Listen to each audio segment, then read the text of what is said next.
Hello everyone, it's Mr. Cube Collector. Today guys I show you how I solve 3x3 Rubik's Cube. So let me scramble first. I try scramble as much as I can. Okay, that should be okay. So first what I'm doing, I making of course cross. So cross, it's done. After what I'm doing edges. So one edge is already done. So I put in the place. So next edge it's done, two more to go, and last edge. So we done cross, we done edges.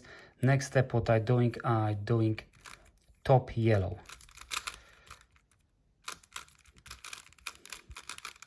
So yellow, top yellow, it's done.